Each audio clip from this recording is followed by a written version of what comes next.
They've won Tonys and Oscars and Emmys and Grammys. There's no red carpet 'cause they're home in their jammies. From Melrose Place to Broadway to Janeway and her crew. Let Seth and James bring all the stars to you. Anywho, they're entertaining everyone, so who's gonna grouse? Just sit right back and you'll hear some tales on Stars in the House.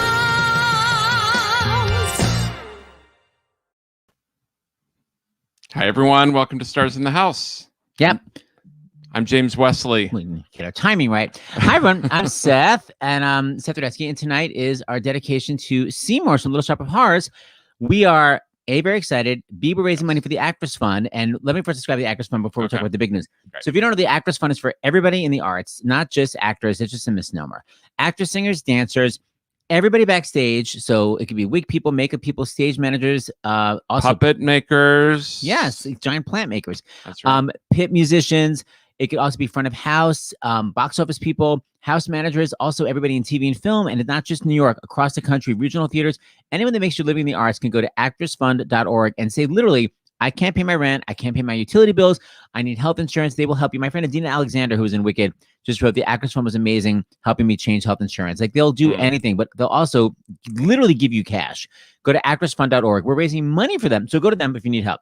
We're raising money. You should, if you can help, donate at starsinthehouse.com or text fund 2020 to 56512. You're going to get a receipt. Forward your receipt to donations at starsinthehouse.com. And one of the nerds tonight, and I include myself, will read the donations. However, we especially want you to donate tonight. And James, why don't you tell everybody why? Because, yes, we have another matching donation tonight. I'm a huge fan of Little Shop of Horrors. Sharon Kirshner is matching up to $2,500. So bring on the donations. We have. I'm so excited. This is we just had one. This is our second one this week because we had it for Floyd Collins. It's amazing. You know, things are obviously getting better in the country in certain ways, but not really for the arts. It's like, my trainer was just saying, oh, do you think Broadway's going to come back even sooner? And I was like, I don't think so. There's really been kind of no plan. Like, I mean, and not just Broadway, obviously. I mean, really, theater, it's really, really difficult. So the Actors Fund, I know maybe people are going like, don't they have enough money at this point? Like, no, they don't. I mean, people haven't worked. People really dipped into their savings. Like, they're running out of money. Yeah, I mean, definitely the hope is that when this is over, that there's an understanding around the country how important the arts are to the economy. And it's been, I mean, it's not a secret that most countries around the world, at least like in Europe, have, give a lot of support to the arts. And here in the United States, like the arts gets like what, a penny for every tax dollar? You know what I mean? Even though the arts helps parking garages, restaurants. Right. I mean, the arts help. So anyway, we'll discuss it. But we want to just do a couple of thank yous because Jeremy Jordan's on baby duty. He actually has a baby, so he can't say the whole show. So I don't want to take too long in the introduction because I want to really delve into his 8 performance a week as Seymour, which never actually began. So we'll be discussing it in detail. Well, let me ask you, Seth. So we did not talk before the show. Do you want to do these? Because we still have 2 pages of donations from your birthday. Why don't we just wait till next week? Do you want to wait until next week? Okay, then we'll wait until next week. But hold on, though, because I want to read what Sharon had to say since she is doing our match at $2,500. Oh. She said, my hope is that it will encourage people to donate more generously because of the matching opportunity. I'm beyond excited, and this is a great match for me as I love Little Shop and Alan Menken and Howard Ashman and have seen multiple performances of the various productions over the past almost 40 years. Wow. So when I say that Sharon is a fan, she's a fan. So thank you very much. That is so great. Yeah, because we offered her a lot of shows because she wanted to match, and we said, "What about this? What about this?" And right away she was like, "Oh my God, the Seymours!" Yeah. So she's a huge fan. So hold on though, because I know we're going to get caught up in Seymour world here, but I do want to say tomorrow afternoon you have your concert series. You've done one with Jeremy Jordan. I've done 3 with Jeremy Jordan. You've done 3? Yeah. Tomorrow I have, and with Ashley Parker. Ashley Parker. Ashley Jordan. Yes, Ashley Jordan. Ashley Spencer. I literally, Ashley Parker is a writer. I literally had to take a nap right before the show, so I'm lucky anything is coming out.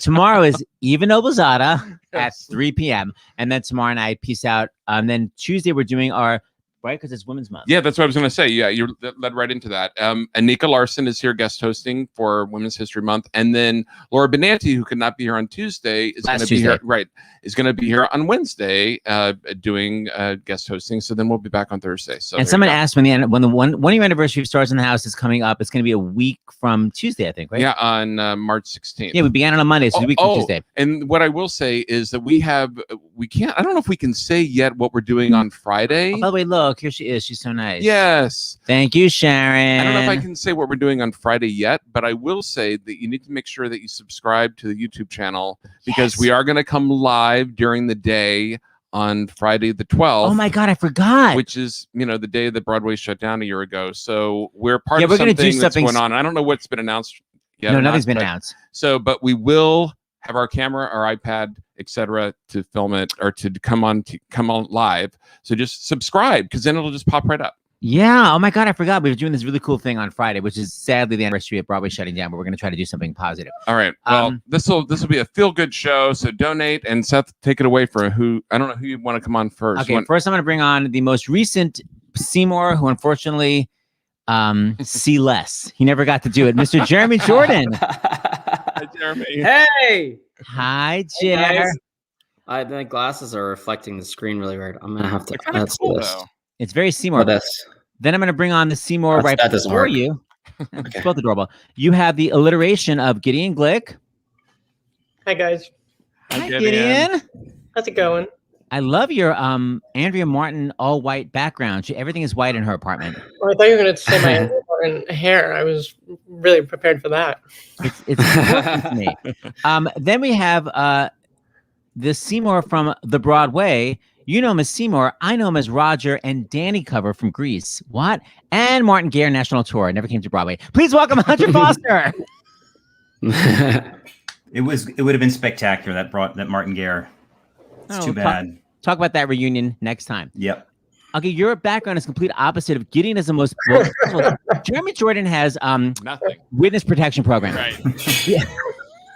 Gideon has the most. Andrew Martin, you have like Monet. What's happening behind you, Hunter? Well, I've got over here. That's Princess and the Frog. So that's Jen's big wife.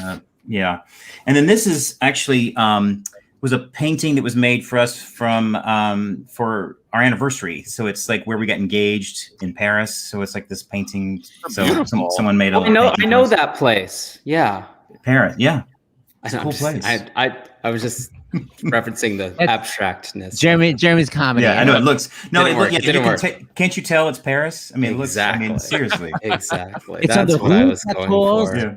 La Seine. Okay, and then we have the original Seymour. Yes. Back in the day with the stunning voice and the comedy. Please welcome Mr. Lee Wilkoff. Hello there. Lee, cheer up. Hi, Lee. Hi. Hi there. Hi, Hunter. Hey, Lee. Hi, how are you? Hi, Jeremy. Hi. Hi, boy chicks. Exactly. And then the man who made it all possible, who almost quit the business, but then Little Shop hit it big and he became the composer we all know and love. Please welcome the brilliant Mr. Alan Menken. Hi, guys. Hi, Alan. Hey. Hello, Seymours. Hello, Alan. Hello, guys. Jeremy, sorry you never got to do it. Looking forward to Listen, still holding out. Gideon, we never met, but nice to meet you. Nice to meet you. Hunter. How are you? Hunter and I also did King David together. That's right.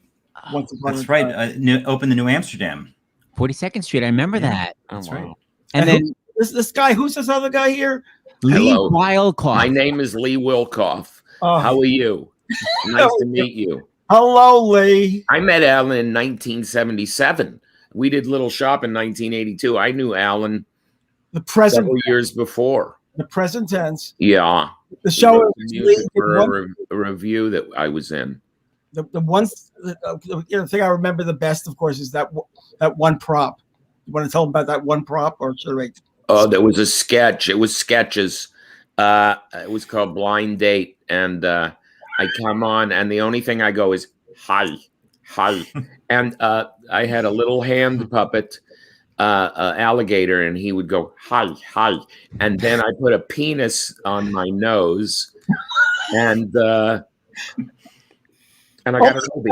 I got an Obie award for the penis on my nose. Is that what you have to do? And I should do that in every show. Absolutely. Absolutely. Was there a song connected with the Presidents? with the phallus? Alan wrote a couple songs. I didn't sing any of your songs. I have no recollection of what was I don't remember the songs. Yeah. Me neither. So, Alan, if you knew Lee when you were writing Little Shop, were you like, I've got the perfect person to play the role? Oh. Yes. No, I came in. Darlene Kaplan, who was the casting director at the WPA, was living in Los Angeles, and she's had me fly in to audition to play the dentist. And I had a toupee. I was trying to have hair back then, and I had a toupee on, and I walked in the room, and Alan started laughing because he knew that I was a little bald man, and I took the toupee off, and Howard goes, "Well, you're a Seymour." I mean, I was a Seymour when I walked in the room. I was this little dumpy little guy with a wig on, and then I read for Seymour. But Alan, you didn't recommend me for. At least that's not the way I have been telling it for 40 years. I don't remember. But I'm sure you were supportive about me I was cast. I was on my toes. And when you opened your mouth and you sang, I was forget about it. Oh, I'm obsessed with Lee's voice. This is the way Lee looked back in the day, the exact same hairline. Never before in the history of the American stage have you seen such high drama. You don't need nice boys when you live on Skid Row, Mr. Bushnick. Suspense. Little red dots all over the floor. And romance. It's bone-chilling. It's spine-tingling. It's a musical. It's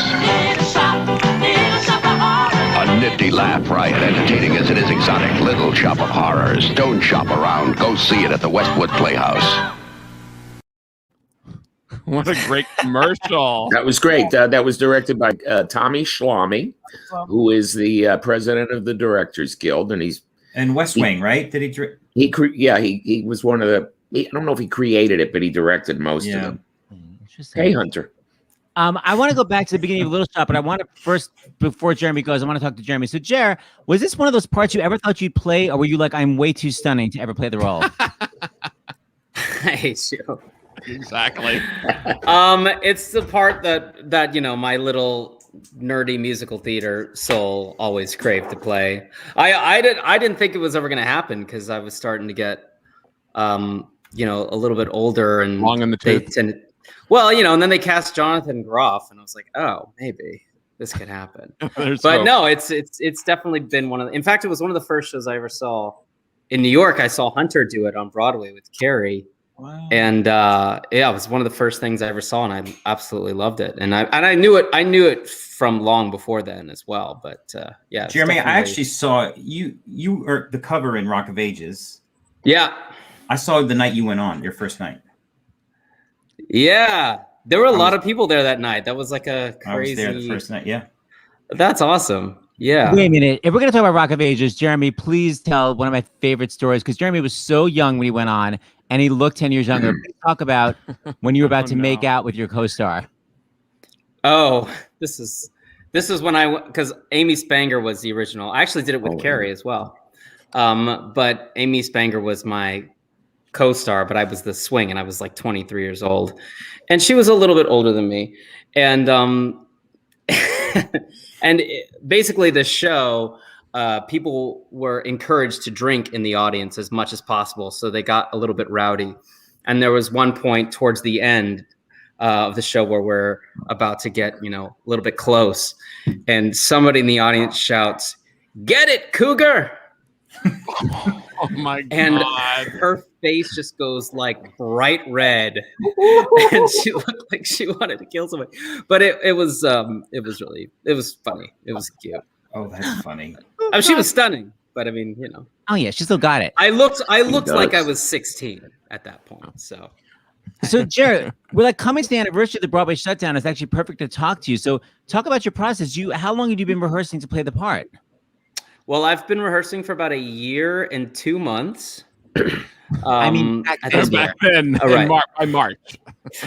Yeah, no, I was. I think I had like 3 weeks, maybe at that point, and we were in our final rehearsal at the theater Wow. And and then we had the weekend, and then on Monday or Tuesday, whatever day I was gonna go in, it was either Monday or Tuesday. We were gonna do the put in, and then it would have been my first show. So we were all the way through. In fact, Michael Mayer, the director, was there, and we had gotten through Act 1. He was kind of on his phone the whole time, and I was like, "Dude, come on, watch me, give me notes." But he was very preoccupied because Broadway was dying, and then we finished Act 1 and kind of went on a break, and then he came back and was like, "Let's just go home. I don't know when we're coming back, but so never did Act 2." What was the date? Do you remember the date? March something? March 12th. March 12th, right? It was a Thursday. Yeah, right? March 12th. Yeah, yes, it was a Thursday. That's Yeah. why Friday's a commemoration. So it's a role that you had coveted. Once you finally learned it, what was like the really fun part? You're like, oh my God, turns out it's so fun to do what? Well, all the physical stuff was the part that was really fun for me, because you know it well enough from seeing it, but then when you're actually like stepping in and doing it and doing the pratfalls and all the crazy jumping on tables and all the plant stuff, that stuff was really that was really exciting, because it was the thing that sort of took me by surprise. I mean, I knew that it was going to happen, but it was a new kind of element for me, because I've done comedy before, but this was definitely the most physical of things that I had done in a long time. So I was looking the most forward to that, and also just getting an audience. I had a few of the swings laughing in the audience here and there, but after a while, when you're just rehearsing to an empty theater, and the only people that are there watching it are the people that have seen it 100 times because they're directing you and the other actors. You're just hungry for a fresh audience. And did you move yourself into your dressing room, or you never even got to that point? No, because they still had a few more shows with you, Gideon, right? Yeah. I was like, it was you. I saw you do it. Gideon was. I saw Gideon do it. He was terrific. Wonderful.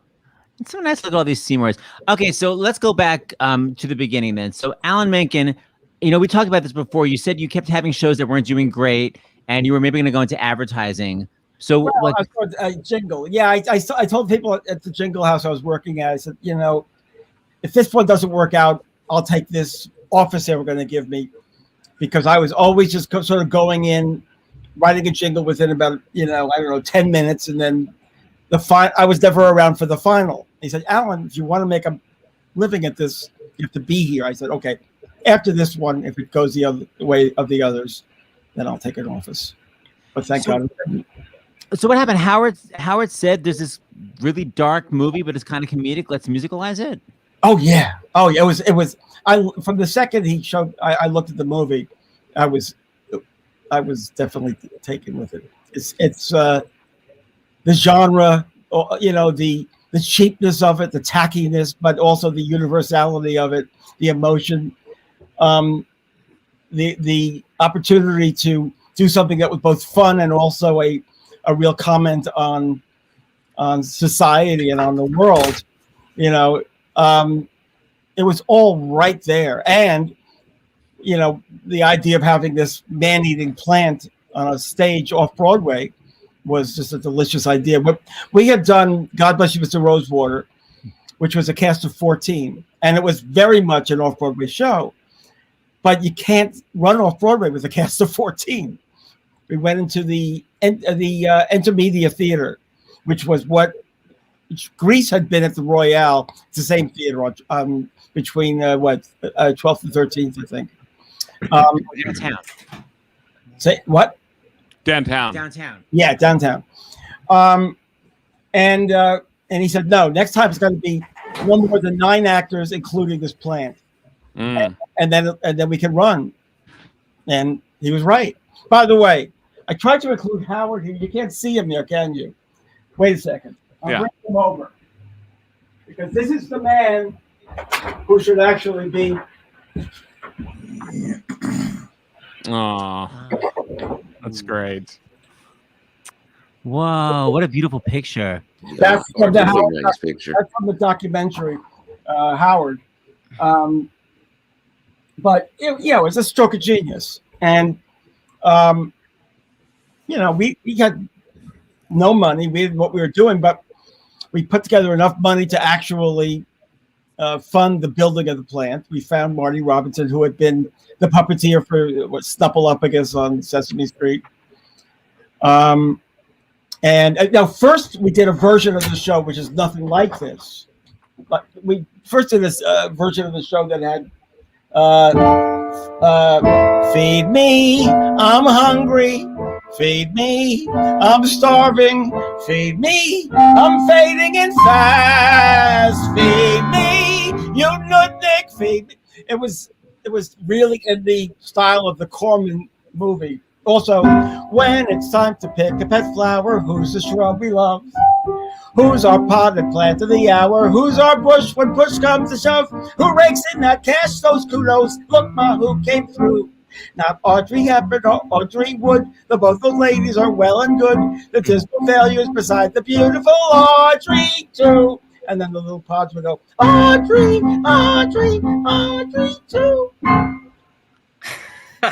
So, Alan, when did the tone change from that to what it became? And why? When people heard that version of the score, then we decided maybe there was another direction we should take. Because and Howard came in one day. It was old Howard. Howard came in and said, I think it should be The Dark Side of Grease. Ah. And, it's like those horror movie, those beach blanket horror movies with doo-wop rock and roll and bubblegum rock and roll playing in the score.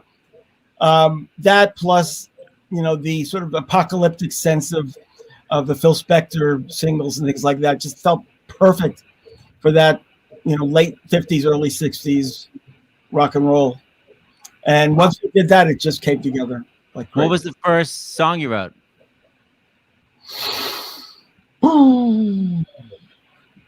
I don't remember. Could have been Little Shop, and or it may have been The Worse He Treats Me, The More He Loves Me. It sounds unusual, I know, but when he hurts me, that's how he shows me that he would never let me go. He doesn't talk of love or sunshine or flowers or birds, but when we're home alone together, one slap is worth 10,000 words. I know. Never heard it was like that. Carousel. Never heard that. We actually played that in the BMI workshop, and I forget who. I think it was Carol Hall who said, I think that's offensive. And we said, yeah, I think we should not do that. Holy cannoliac. Okay, so I know that Jeremy, you covered the role. Lee, you wore a tube. Gideon, did you audition for it or was it offer only? I got offered it. I was doing it. I came in. Groff was leaving for 2 weeks originally to do press for Frozen 2. And my first show was a day. I had a day off, but I closed Mockingbird. So I had a whole year where I did Mockingbird. And then I kind of rehearsed the whole time. And then I came in to do Groff's track for 2 weeks. He came back. I got married, went on my honeymoon. I came back. And then they offered me a couple months before Jeremy came in. How delicious was it to go into musical after doing a play for a year? Oh, I desperately wanted to do it. Of course. And Hunter, you were part of that whole scandal where you were Seymour out of town, and then basically the entire cast peace out, and you somehow clutched onto your role. So talk about that craziness. Well, it was crazy. It was crazy. And out of your hands, I would imagine. I was there too. Lee was there too. So Lee was Mushnick. Right. I was Mushnick. Oh. And my wife was the director. Yeah. So your wife was directing. Sorry to interrupt. Oh my God, there it is. Oh my God. There's Alice Ripley. Yeah, that was the marquee. That marquee was actually up, I believe, at the Virginia. It was a great cast. It was Alice. It was Billy Porter was the plant. It was Reg Rogers. It was Lee. It was a great cast. Yeah, I mean, it was insane. It was one of the most insane sort of experiences. But the good thing that came out of that is that Lee and I played a lot of golf together. I was just going to say, We played so much golf because what happened? So we're down in Florida. We were down in I know. We were down in Florida, and so they pulled the plug on the show, Coral Gables, and so then we had all this. We still had like 4 weeks or so of a run or something, and then Lee and I played golf every day because we weren't rehearsing. So that was a good thing that came out of it. But when did you find out? Because you went out of town to be the pre-Broadway tryout. When did you find out? Ooh, by the way, you're not going to Broadway. You have to re-audition after the Florida run or during it? No, it was during. I think it was right after opening night, I believe. Literally, it was intermission of opening night, and it was a nightmare for me. It was a nightmare. Wow. That's great for morale. Yeah, it was, and we had to go to an opening night party and produce. It was ugly. I don't want to mention it was ugly.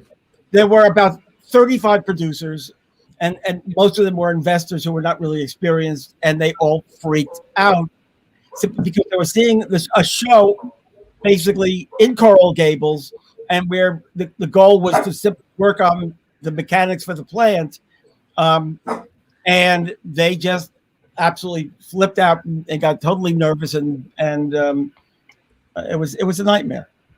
And I want to say, part of the issue, and there's nothing to do with, I don't want to speak bad of the theater, but this theater had never done anything like this before. Am I going in and out? No, you're there. We're waiting. Nodding. Yeah.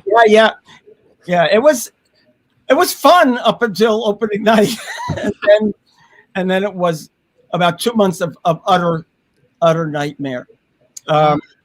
And because it was bad, but then we had to re-audition, which I was willing to do. I didn't know that. Yeah, it was weird. It was so I was doing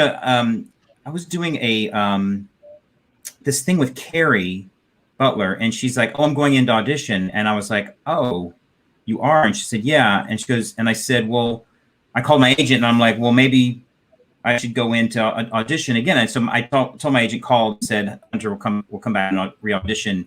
And so my agent tried to schedule the time. Someone told us that Carrie was like was really high on the list, and so we tried to see if I could go in with Carrie. And so I kind of went in with. I forget how it all worked out, but I sort of arrived at the same time that Carrie did. We went in together. I have to say, we had Connie Grappo, who was Howard's assistant director on the original production. This is a brilliant director. I love her, and she's married to Lee, but she was directing it. And when it came to Broadway, it ended up being Jerry Zaks. All people I love, and it's the most mixed feelings around the whole thing. It's so hard to go back to that, but it's and should we have gone to Broadway or off Broadway? That's always will remain a question for me, because there is always the sense of Little Shop belonging off Broadway. There's something intrinsically off Broadway about it, whatever. We still ran for a year and a half, I think. It's a decent run, but on Broadway, yeah, I think so. At least a year. And Hunter, you were adorable. I have a little bit of your sassafras.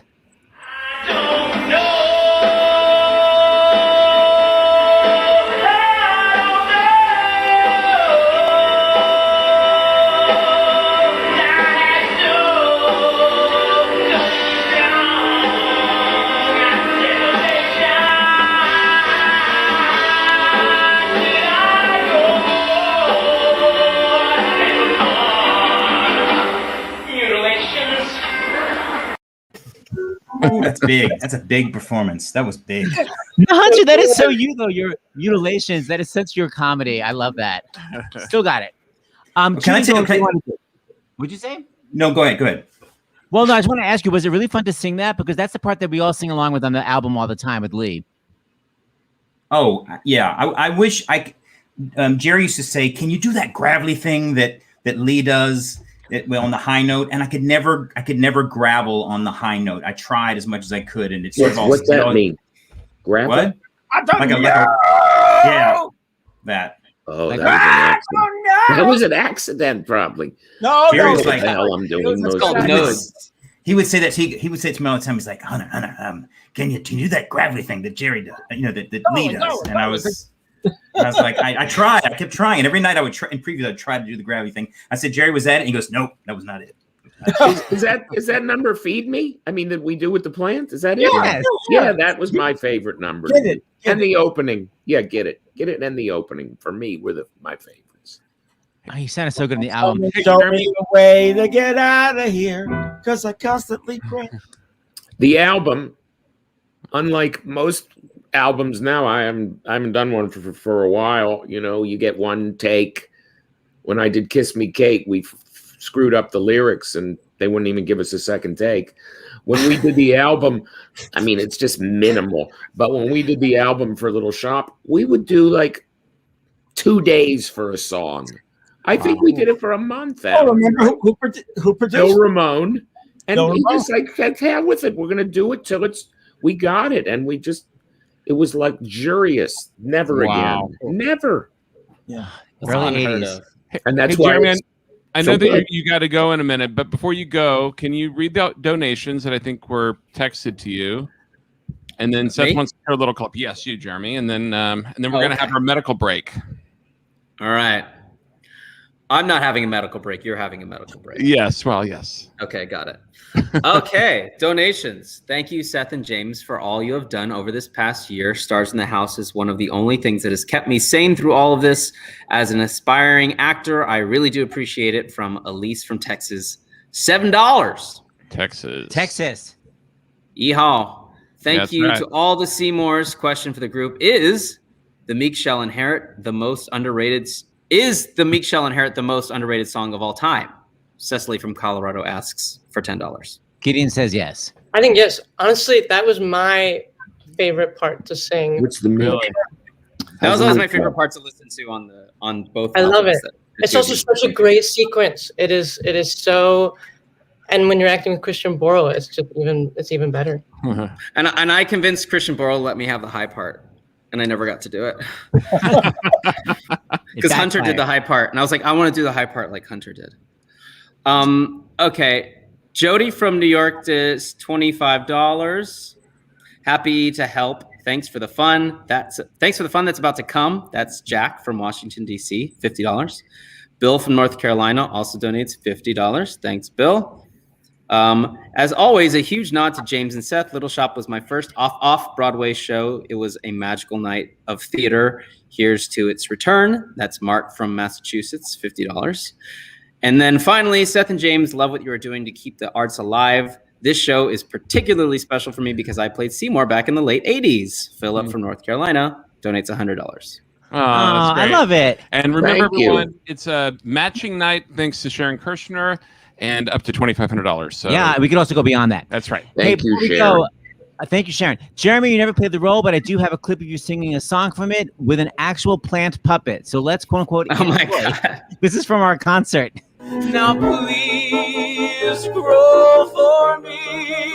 I've given you southern exposure to get you to thrive. I've pinched you back hard like I'm supposed to. You're barely alive. I've tried you at levels of moisture from desert to mud. I've given you grow lights and mineral supplements. What do you want from me, blood? Ow! Damn, Rose. Damn, don't hurt. Clumsy me. Hey, Tui, look what I did. Oh, hey, you opened up. Well, I wonder what made you do that.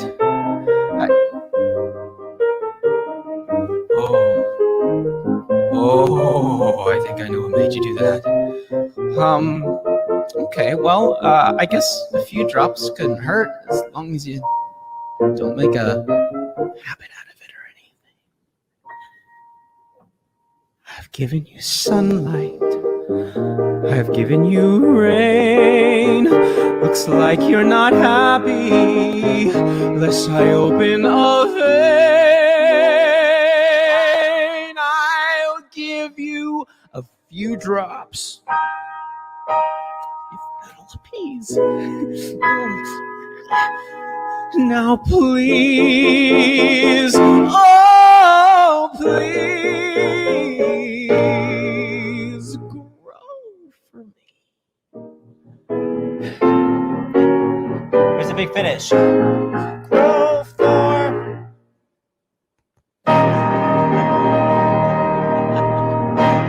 That's scary. It's the only puppet I had. Yay. Thank you. All right. With that. Yes, goodbye. with that, thank you, Jeremy. Good Jeremy, night. thank you. That was adorable. Hi, Jeremy.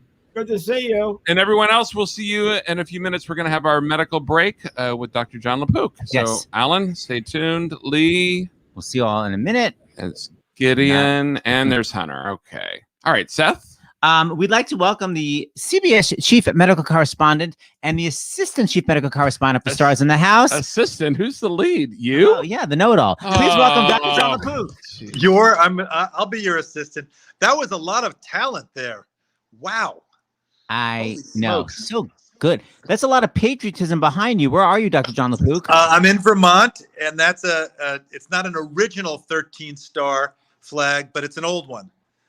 Sure is. And this is a very patriotic room that I'm in. I'm on an iPhone because I went to my laptop and it suddenly decided to put in a 20-minute update. Oh, so here I am. Okay, John, we haven't seen you in a week. It feels like a year as far as updates, things going on, and especially, of course, the most worrisome thing of mask mandates going down. And Seth showed me it was out of a horror film he was showing me on Facebook today of these families burning masks in North Dakota. No, in Idaho. In Idaho. I'm Just sorry. having a mask burning. It was like out of a Stephen King novel. So I take it from here. I don't know what to say. Let me give you let me just give you the punchline. Okay. We are in a window of opportunity right now. The numbers are down, but they're still way higher than they should be. They're like twice what they were last summer. So don't get a false sense of confidence here. We have vaccines that work, that are astonishing, 3 of them now. And even though they may be less effective against these variants of concern, like from South Africa, they still seem to work well enough right now. This is our moment when we need to crush this pandemic. We need to really get it down. If we don't do a ton of vaccinations, and if we don't do the social distancing and all the stuff about mitigation and wearing masks, it will come. It's just a fact. It will come roaring back. And when you see these states like Texas and Mississippi, Alabama, Florida that are opening up, and other places, Utah, it's illogical. It's really illogical. And we've talked from the very beginning about embracing science. I don't want to make this personal. It's just scientifically illogical to do this. There's a moment of opportunity right now. And are we really going to throw it away? We have 4.25% of the world's population and about 20% of the world's deaths from COVID-19. So, I think it was Bill Tilden, the tennis player, said, always change losing strategy. Yeah, really. We need to change that strategy and stop politicizing the wearing of the masks. I mean, truly, you've heard me give this analogy before, but I think it really fits, which is I understand the instinct and the coding inside of Americans to want to be free and do their own thing and call their own shots.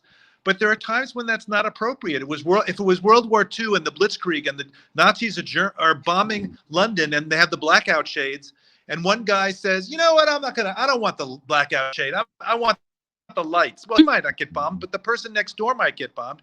And it's exactly the same metaphor for somebody who's not wearing a mask. They may not get bombed. They may get COVID and have a mild case, but your grandmother, the immunocompromised person, might get sick and die. This pandemic is not going to just magically go away. We have to all pull together on it. So, yeah. And I'll answer a question. And I know you want to get back to the talent. I've been asked 10 times in the last 5 days, which vaccine should I get? You get the first vaccine you can get. I know the Johnson & Johnson was a little bit less good in terms of the statistics of preventing clinical illness. They kind of messed up the press release on that. They buried the lead. The lead should have been 85% effective at severe illness. They initially did the stats from mild to severe. 85% effective at preventing severe illness, and 100% effective at preventing hospitalization and death. Right. All of the vaccines so far. And Johnson & Johnson was tested in South Africa where that new variant is. So it could even be even more effective than the other two. That's what I heard. Well, it was less effective in South Africa.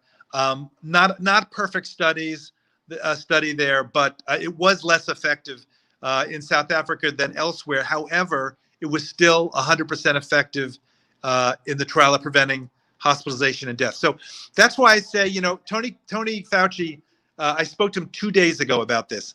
He said there's a cushion. Yes, the neutralizing antibodies are less, but there's still enough, probably, hard to do the studies, to prevent illness. But we don't have forever. This is our moment where it's down. It's not out, but it's down, and it'll come roaring back. It's just of course it will. It's just simple logic, simple science. So we do have a chance, though. If we do everything right now, we could really get it under control and open up Broadway in the fall. I love your positive ending. All right, thank you, Dr. LaPook. We'll see you next week. Guys. Next week. Stay All patriotic. right. Bye. Night. So, guys, even if your mask doesn't have a mask mandate, you can still wear a mask. And by the way, you should be wearing 2 masks and shame people for not wearing them. All right, please, let's welcome back our amazing, first of all, writer himself, the composer, Alan Menken. Hi, Alan. And our fabulous SEYMOURS. I'm talking the original Mr. Lee Wilkoff. I'm talking the Broadway and the Florida. And I'm talking the no audition necessary, Gideon Glick. Can I say one thing? Yes, dear. Knowing that he's listening, I love John LaPook. Thank you, John LaPook. Thank you. I mean it. I didn't hear about people burning their masks today. I'm just like, thank you, John. Lee, why are you so emotional? I hear you, Lee. It's been my best friend. I lost my best friend, Mark Blum, almost a year ago. He didn't have to. I didn't have to lose him.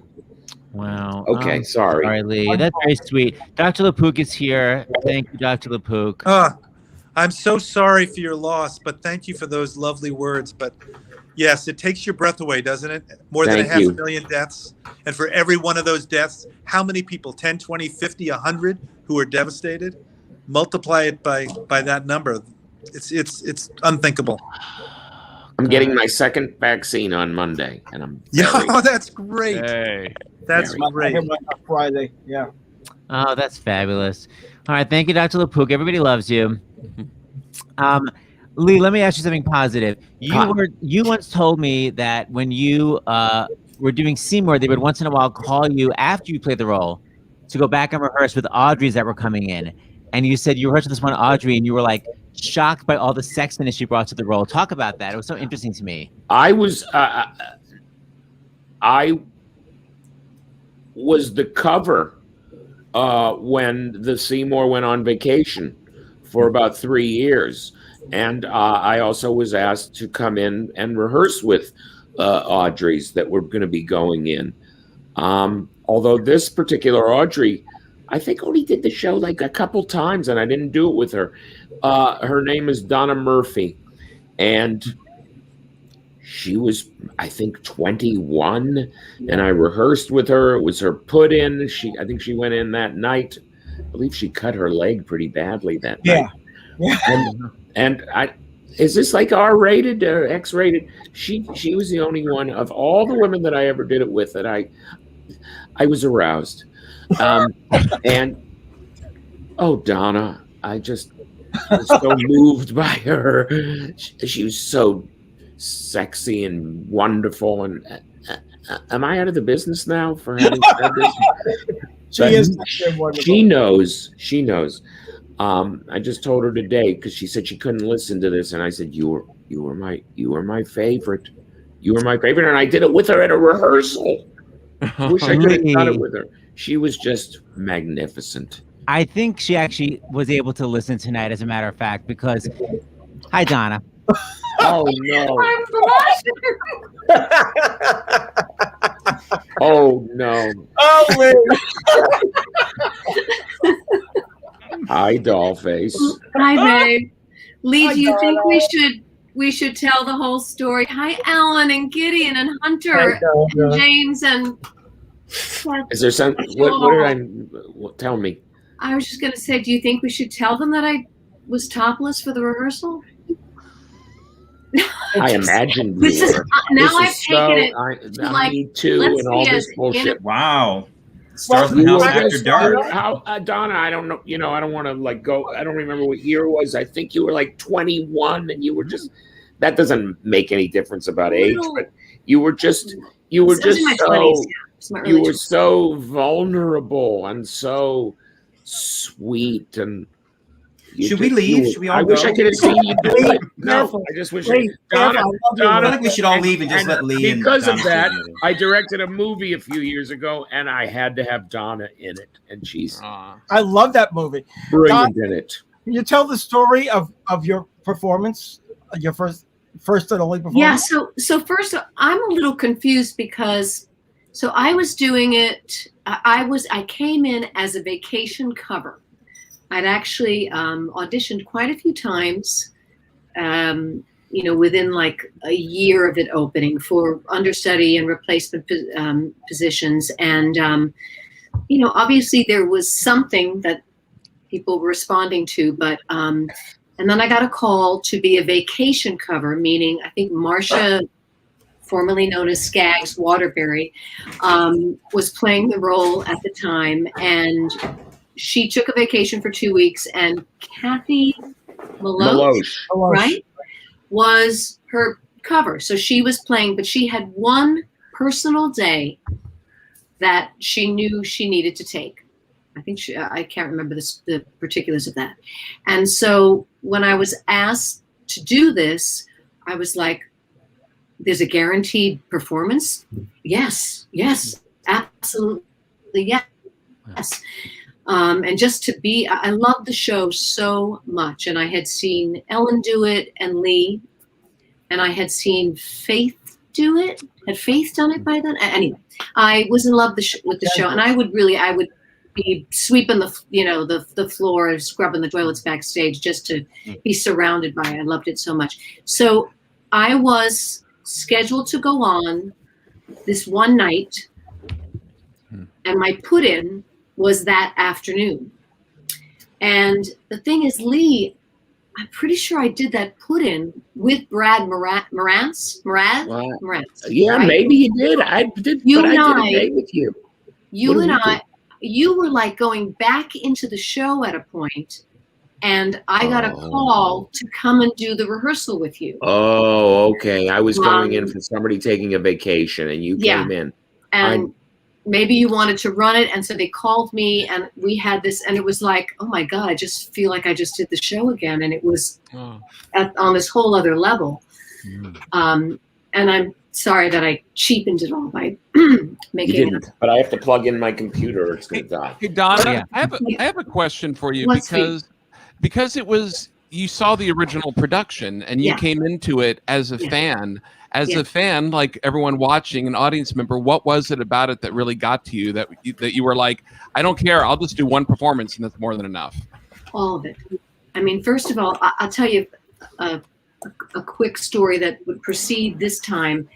I was friendly with Ellen Green, not close friends, but a close friend of hers was one of my best friends, and we were working together. And so I would see Ellen periodically. I remember we were sitting at that restaurant that used to be outside of the 9th Avenue building at Manhattan Plaza, Curtain Up or something like that. Not Curtain Up, right. And I was sitting with my friend Ronnie, and Ellen came by, and she was with Howard, and she came over the table and she said, "Oh God, it's the most magical." I'm not going to do a bad Ellen. That's horrible and disrespectful. She was so excited. She said, "And this is my darling Howard." And she said, I've never been happier in my life. And this show is just, I can't say what it means to me. And she was talking to Howard basically, but including us in it. And then I saw it.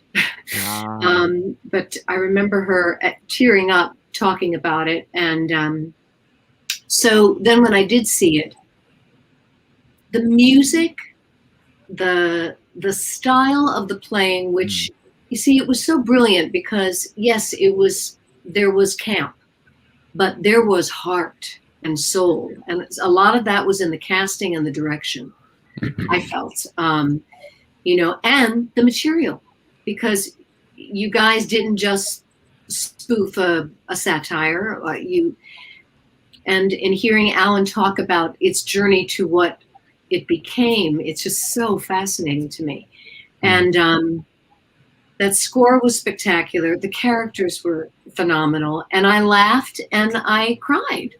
You know, I mean, it's truly like, what more? And and I had never seen the film, so I just was blown away, and it was so intimate. You really felt like, as we all miss having this experience of being in a theater and having this experience together. And at the Orpheum, it really was just so such a collective and connected experience, sitting in the audience and watching that show, and people just adored it. I was going to say ate it up, but that would be really tough. Oh man, I wish I had seen you. Hey Lee, I think you maybe got some donations. So anyway, I want to make sure Lee reads them before we go on. Yeah, Lee, would you read the donations before we go on? I don't think so. No, I think Lee woke up got.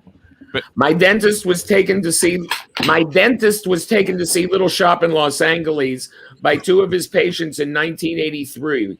He knew nothing about the show. When Oren started singing Dentist, John turned to his patients and gave them such a look. Hilarious. Charlie from California, $25. Thanks so much for all you do, Seth and James and Dr. LePook. Rachel from the Bronx, $28. Seth and James, thanks again for all you do. Tonight's show is very entertaining as usual. We had seen Little Shop with Groff. The whole family loved it. We got tickets again to see it with Jeremy Jordan. Couldn't go. Second time we missed him. The first time we had tickets to see him at 54 Below. My daughter is a big fan, but it was fun catching a glimpse tonight. Stay safe. Your neighbors in Goshen. Diane and Howard, $250. Thank you, Diane and Howard. Yes, Goshen. Donna, what were you about to say? No, are you going to tell the story about how you messed up your leg? Okay, okay. Right. So the day of my put-in, we started the rehearsal. The day of my performance, we started my put-in rehearsal, and I was so excited. And we were doing the sequence where I had forgotten my sweater. Audrey had forgotten her sweater back in the shop, and Oren was pissed off that we had to go back to the shop and go get the sweater. And I guess we were both in the shop, or no, we were both getting ready to go in the shop from upstage, and there's like a tiny little entrance, and there was a little metal box that was like a control box for some chaser lights on the stage. And it was one of those things that later on stage managers said, we were always meaning to cover that up with something. But anyway, my bad, because I told Bob Frisch, who was playing the dentist at the time, I said, don't be afraid to give me a good push. Just give me a good push. He's supposed to be. So he gave me a push, and my right knee just smashed into the corner of the metal box. And it was just like, well, it was totally appropriate for the show because the blood was just spurting. And I was like, no. I am going on tonight. I am going on tonight. It's like 16 people coming. And anyway, they rushed me. So that was a scene. We lost her. Wait, Wi-Fi issues. Hold on. I'm going to take you out for a second. Hold on. I'm going to take her out. Let me see if she unfreezes. Come back. I know. I think kick her out of the studio and she'll come back. Okay, hold on. Okay, now you're back. Now okay, you good? Okay. So you see there's 16 people coming. Then what happened? I'm moving to see if I'm moving. Yes, you're moving. So went to the hospital and got like about 13, 14 stitches in my knee. Yeah. And but I said to stage management, because they were like, we'll call Kathy, you know, because she said if there's an emergency and for any reason, I said, do not call Kathy. I am going to do the show. And so I came back, and the thing is that my knee, they had given me shots to numb it, and I could not straighten the knee. So I had my black eye, my arm in a cast, and a very strong limp, bizarre limp in my stiletto heels. And I remember when I had to sing, was Somewhere That's Green on the edge of the stage as it was staged in the original? Yeah. On the garden. And so my leg, I couldn't really bend it, so it was sticking out. And the audience, other than my 16 guests, was a camp group that had bought out the house. Kathy picked a good night to take off, and it was like, 7 to 14-year-old kids. And I remember like a bunch of the young boys trying to run up and look under my dress. Oh my gosh. This all sounds horrible, but you know what? I love it. It's whole perfect. frigging night. I was like, I am playing this role. I'm Audrey. It was magical, and I was asked to come. Well, I was asked to come back and do that magical rehearsal with Lee, which was like doing the show, as I said. And then I was asked at a point to play the role, and it may have been for a limited amount of time, but I had another job that I couldn't get out of, and I thought, wow. But I got a taste of it, and it was fantastic. And God, Donnie. And I got this. I saw you do it, Hunter, on Broadway, and you were phenomenal. And Gideon, I didn't get to see you, but I felt so badly. I was hungry to see you. Oh my God, I'm sure you were wonderful. You must have had a fabulous time. Well, Donna, I wish I could see you as Audrey. I mean, that is. I just wish I could go back in time. Finally. You could still do it. She could still do it. Exactly. She could still do it. Look, you could still do it. Look at that beauty. Hey, Gideon, I want to ask you something. I saw an interview with you, and I didn't realize this, but they were talking about you having hearing loss. What kind of hearing loss do you have? Yeah, so I was born with one ear. So my right ear is completely constructed. It's made out of my rib. And so I can't hear in my right ear. Actually, I can hear a little bit. They basically 10 years ago they made an eardrum out of my lip tissue. And so I have some semblance of stereo, but I would say it's like 5% and then 100%.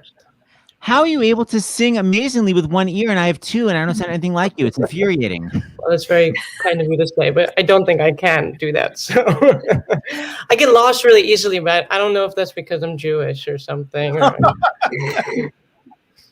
I wanted to show a clip of you in the show, and I couldn't find any, but this is my version of Suddenly Seymour because it's you and basically a beautiful blonde. I'm gonna be wounded. Oh, I'm gonna be your wound. Oh, I'm gonna bruise you. Oh, gonna be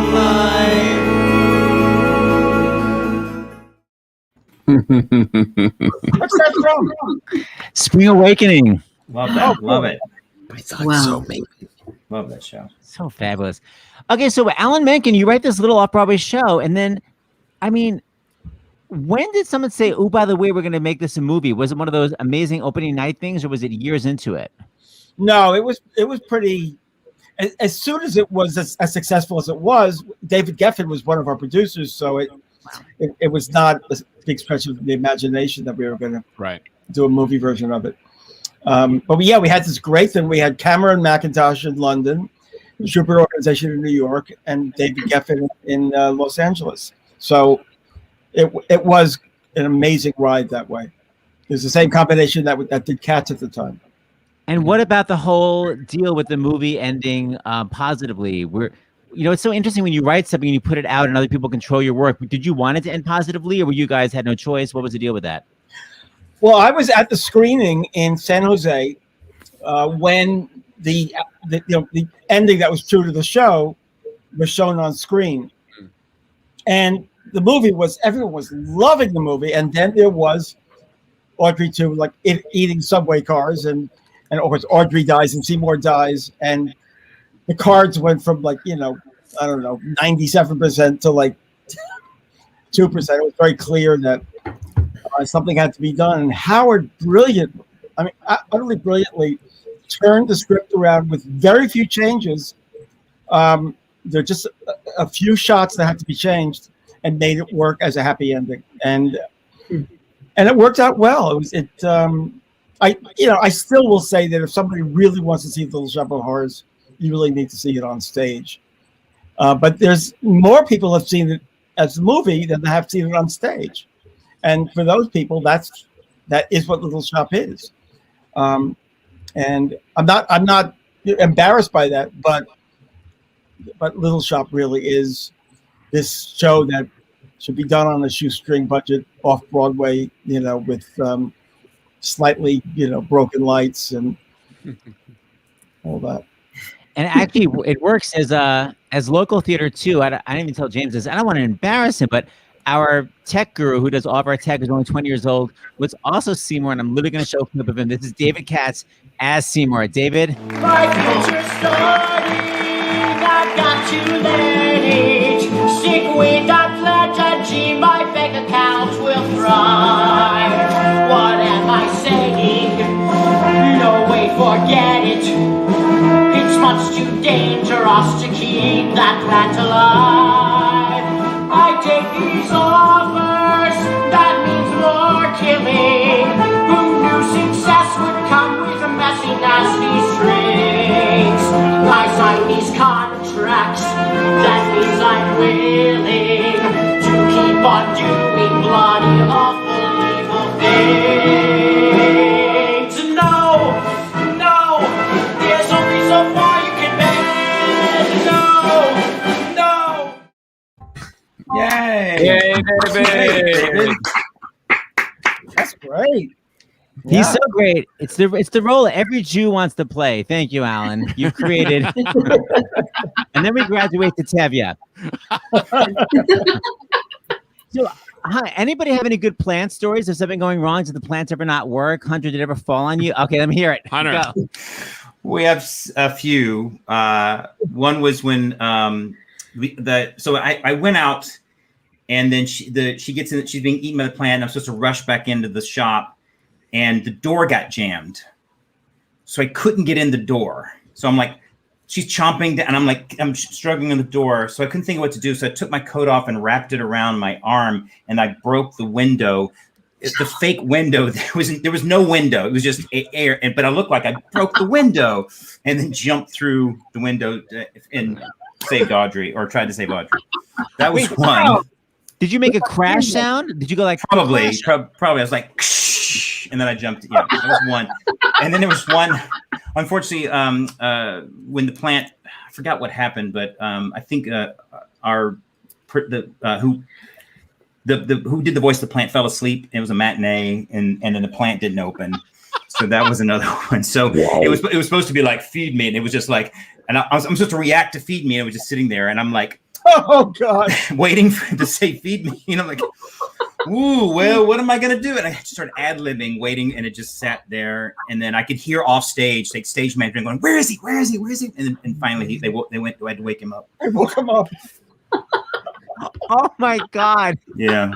Well, Oh, I actually have a feed me moment. And Hunter, your voice is so high in this. Listen how high you sing in this, man.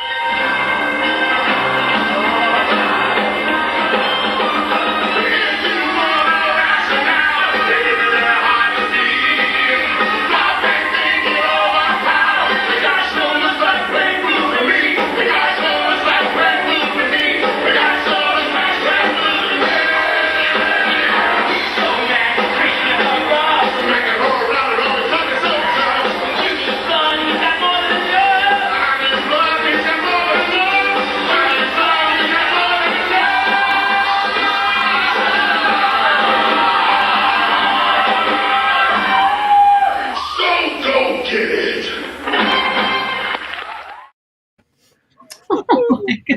think those are the offstage voices. That's not me. Well, then I was impressed. That's some high shit. Hunter, take credit for it. Okay, I'll take credit for it. There are two more things. First of all, three more things I want to do. I want to remind everybody we have our matching donations. So we're loving the donations. Sharon Kirshner is matching for the Actors Fund tonight. I want to show this clip, and I want Alan to perform something, Please God, from the show live. So, Alan, would you like to perform first, then I show a clip, or reverse? Whatever you want. Why don't you perform first, and then I'll end with a clip. Can I just interrupt one thing? I got a text from somebody that didn't know how to talk about their donation. $250 from my good friend, the lovely actress somewhere in Tennessee, I think Knoxville, Nancy Duckles. Thank you, Nancy, for $250. Oh, that's Nancy. I know Seymour's the greatest. Sorry, Donna's gonna see me do this though. But I'm dating a semi-sadist, so I got a black eye on my arms in a cast. Still, that Seymour's a cutie. Well, if not, he's got inner beauty. And I dream of a place where we could be together at last.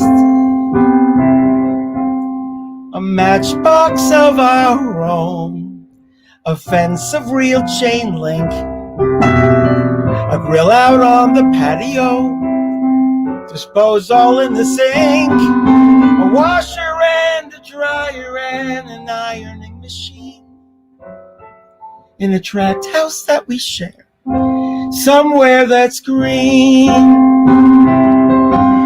He rakes and trims the grass, he loves to mow and weed. I cook like Betty Crocker, and I look like Donna Reed.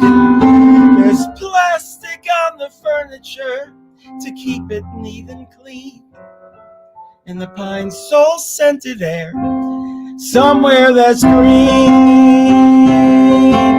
Between our frozen dinner and our bedtime 9:15, we snuggle watching Lucy on our big, enormous 12-inch screen. I'm his December bride. He's father, he knows best. Our kids watch Howdy Doody as the sun sets in the west. A picture out of Better Homes and Gardens magazine. Far from Skid Row, I dream we'll go somewhere that's green.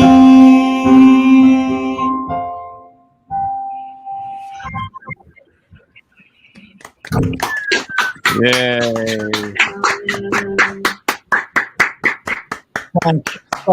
Okay, again. Yeah. Just perfect. I mean, you know, when I look at Little Mermaid was just the follow-up to, was just the, you know, the sequel to Little Shop of Horrors. We used to refer to it's a part of your world as somewhere that's wet. True. Hilarious. But it's true. It's all there. It's all there right in Little Shop. All the DNA for everything that came after that. Little Shop. Just a perfect team, man. Before we go, Hunter, I think you have some donations. I do. And again, we want to thank Sharon Kirshner for the $2,500 matching donation tonight. Thank you very much. This in honor of my beloved uncle and role model, Lee Wilkoff. Little Shop will always hold the specialist of places in my family's heart, Sophia Wilkoff. $18. Hi. Lee Wilkoff makes this world a better place. Nancy D. from Knoxville, $257. Nancy did it.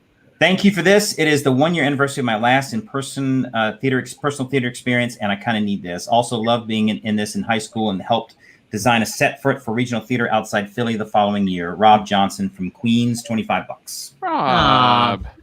I'm going to close with a great clip. This is Lee back in the day sounding incredible. Sing with Ellen, the full song. I was so excited to find this. So this is the way it really was back in the day. Listen how incredible they sound together. Lee, I think you're going to love this. It's so beautiful. Underneath the bruises and the handcuffs, you know what I saw? A girl I respected. I still do. Lift up your head. Wash off your mascara. Here, take my Kleenex. Wipe that lipstick away. Show me your face. Clean as the morning. I know things were bad, but now they're okay. Suddenly, Seymour is standing beside you. You don't need no makeup.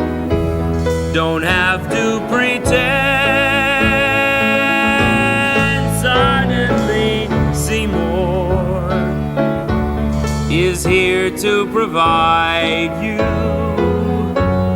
sweet understanding.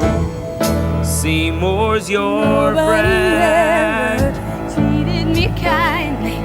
Daddy left early. Mama was poor.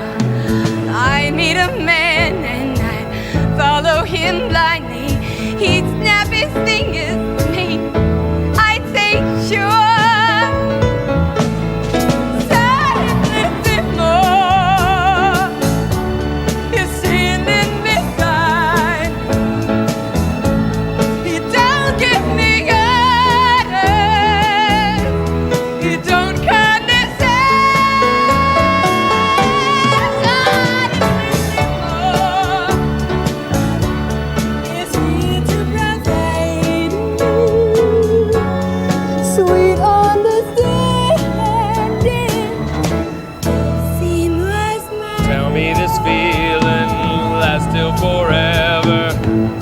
The bad times are clean washed away. Please understand that it's still strange and frightening, but losers like I've been, it's so hard to stay.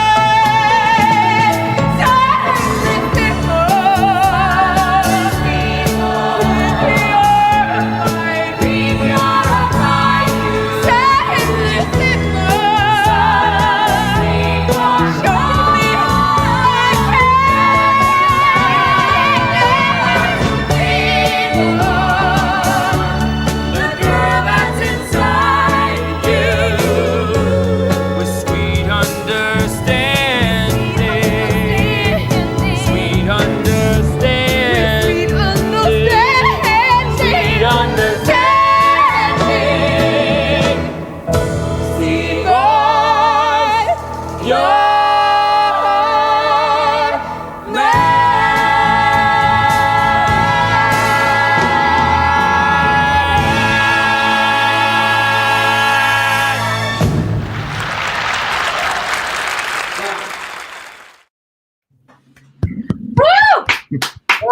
I think that was Jerry Lewis Telethon.